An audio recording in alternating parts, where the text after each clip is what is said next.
Hi guys, this is Trojan Cookie Protocol, and in this video I'll be showing you how to set up an Apache Web Server with AWS. The agenda is I'm going to be talking about how to set up the network from regions to availability zones.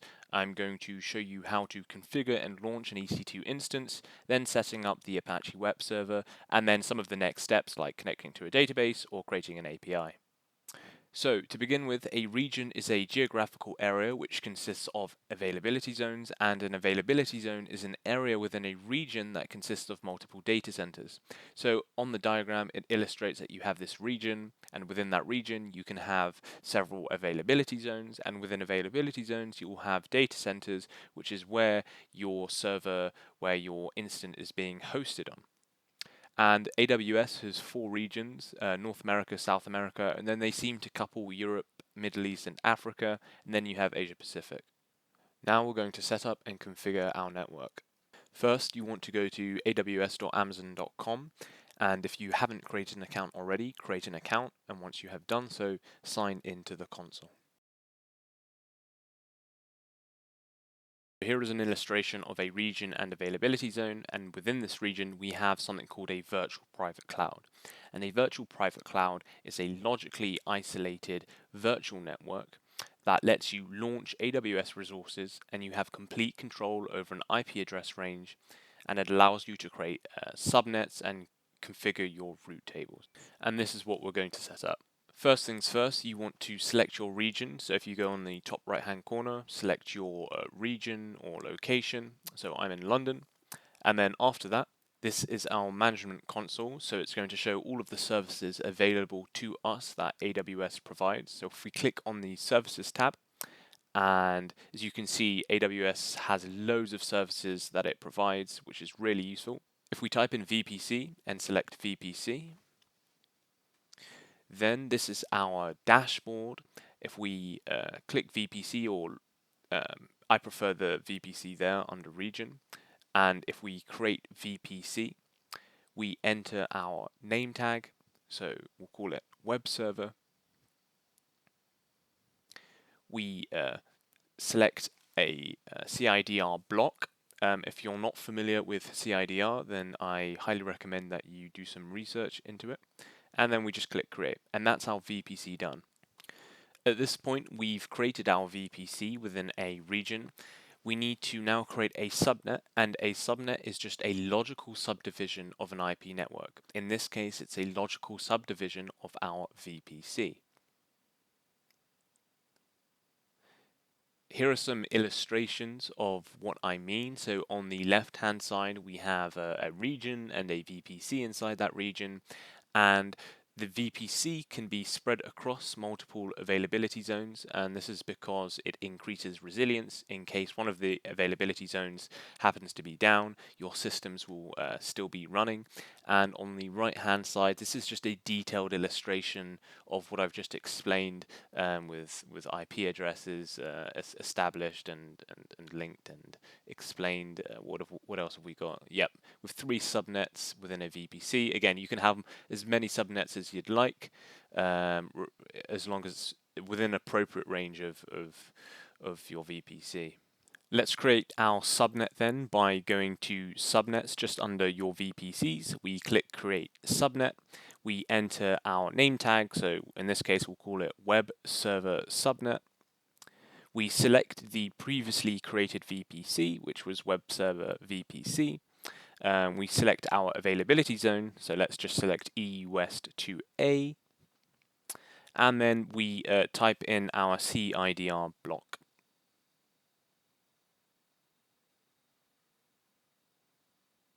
And then click create. And that's your subnet created. So we have our region selected, our VPC created, and we've also created a subnet. Now we need to create a security group to manage our inbound and outbound traffic. So if we scroll down and go to security groups, it will show the default security group already there. And if we select create security group, we'll write a security group name. In this case, it will be web server SG, and we'll write a simple description. followed by the VPC we created earlier. And if we just click create, that's our security group created. However, we need to set inbound and outbound rules for traffic to access our website and our instance that will be running.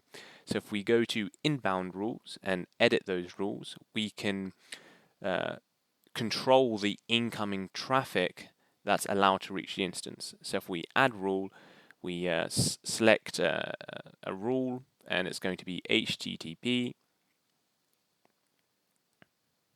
select HTTP, and under source we're going to select anywhere, which means anyone can access this website. At the same time, we are going to add another rule, SSH, to log into our server, to connect to our server. For just the convenience of this video, I'm going to click anywhere, but you definitely want to select my IP as a safety precaution. And then if we just click create,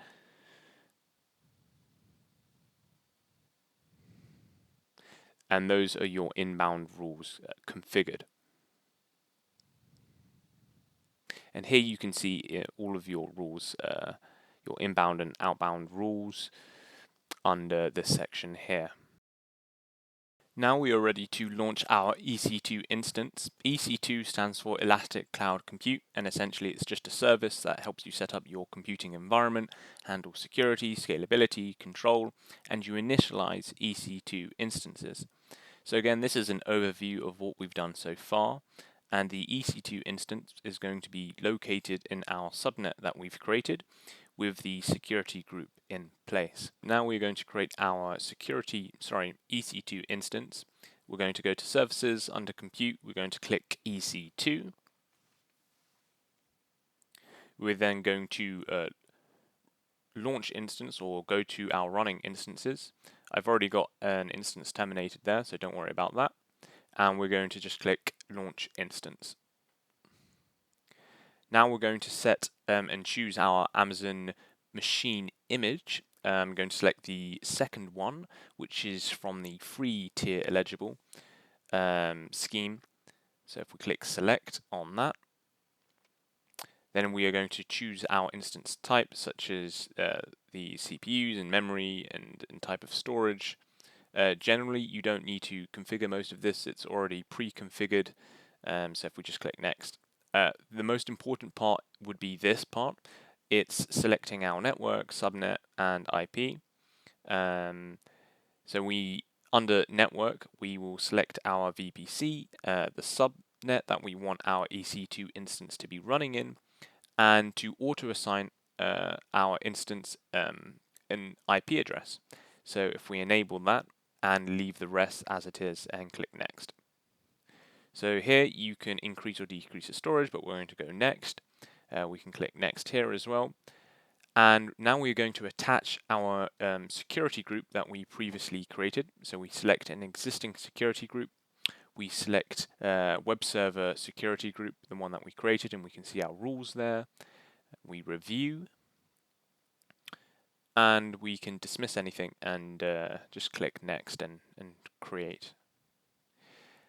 Remember to download your key pair in order to access your EC2 instance. So it's a private key that's going to be downloaded. So we're going to create a new key pair.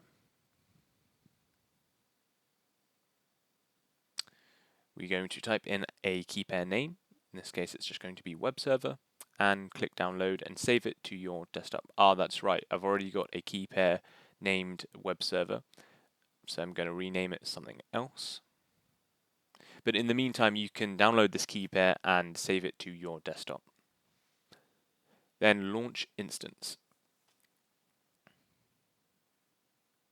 Your instance has now been launched, and you can take a look at your running instance. It may take a while to set up and initialize, maybe a couple of minutes. Before we move on, we would like a public DNS name, domain name. As you can see here, we don't actually have one, we just have a public IP. And to enable this, we go to VPC, or you could just type VPC.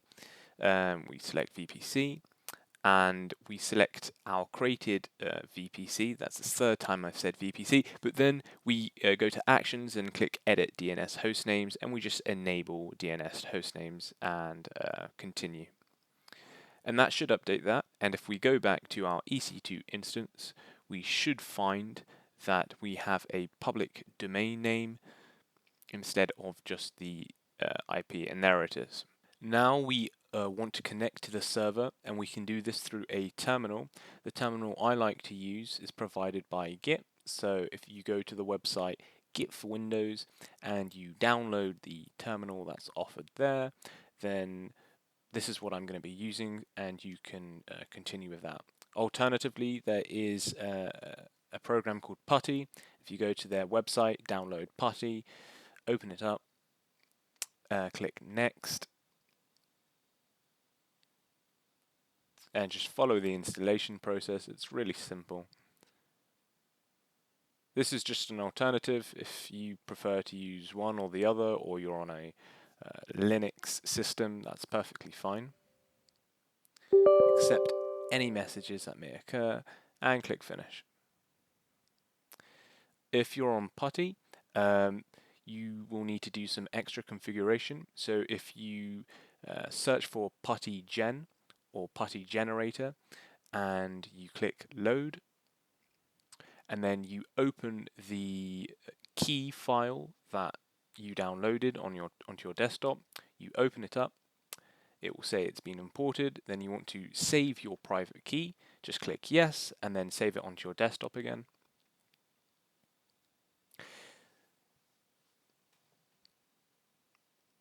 So you're saving it onto your desktop.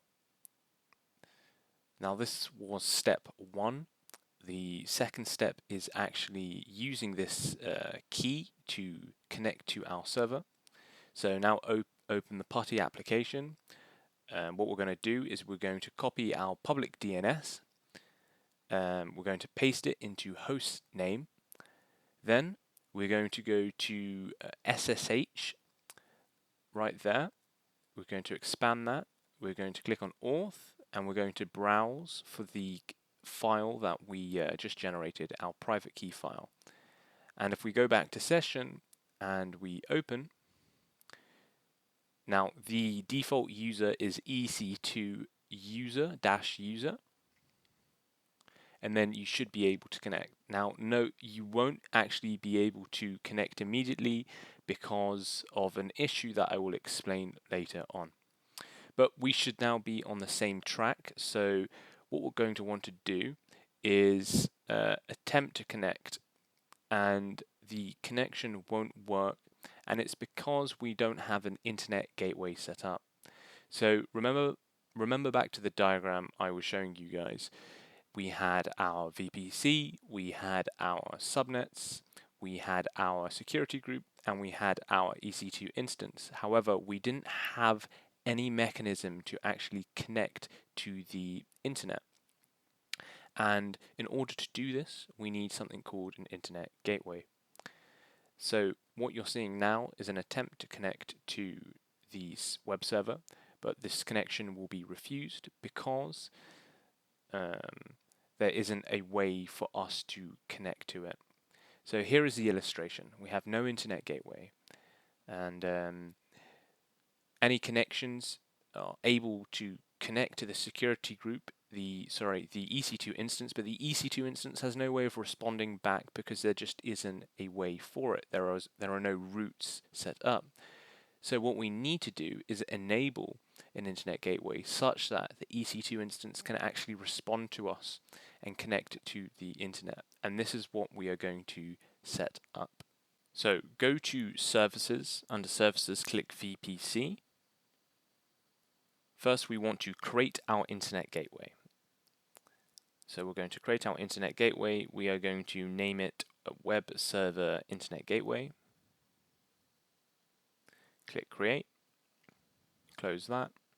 We can see that it is detached, so we want to attach it. So under Actions, click Attach to VPC and select the VPC that you created earlier on, and then just click Attach.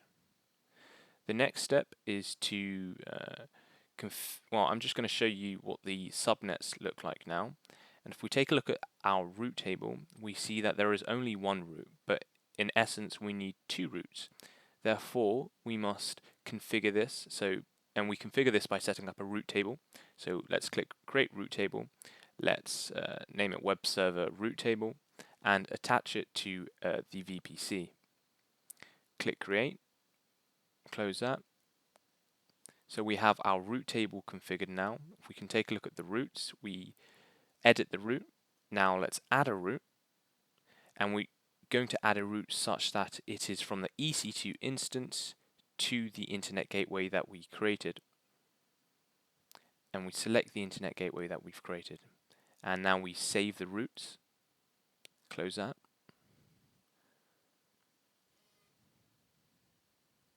We now want to further configure this. We see we have our internet gateway, we have our root tables set up, or our root table set up with the two roots within it.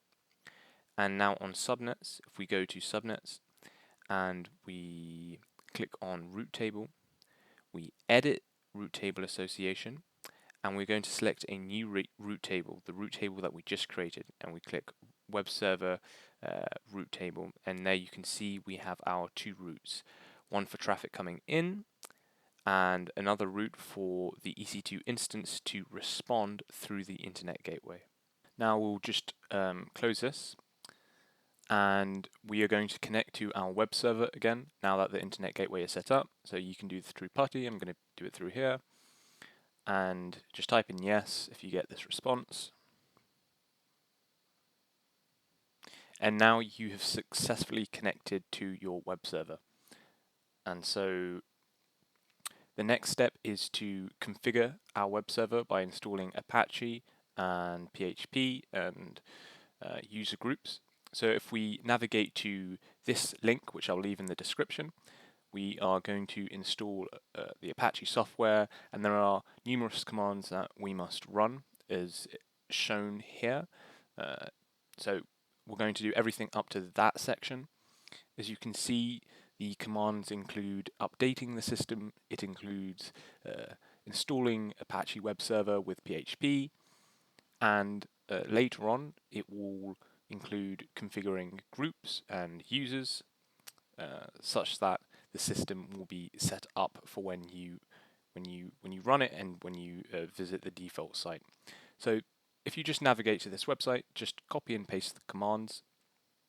If you don't understand the commands, I would really recommend you take some time to understand what they are executing, as they can be quite useful in the long run, especially if you're going to run multiple instances in the future, apart from this one. So this one will start the Apache Web Server, and the following command will actually start the server on each boot. And there should be some descriptions alongside these commands to help you understand what they are doing. But you can do this in your own time. It's just, again, copying and pasting.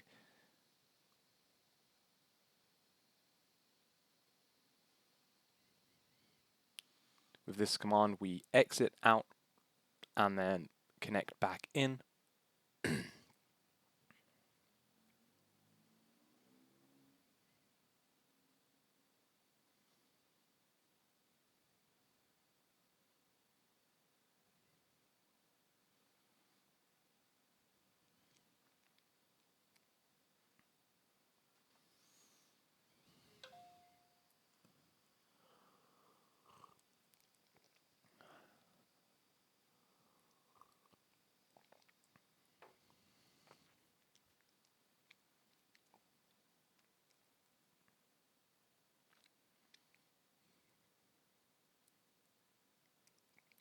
So that was the last command to run.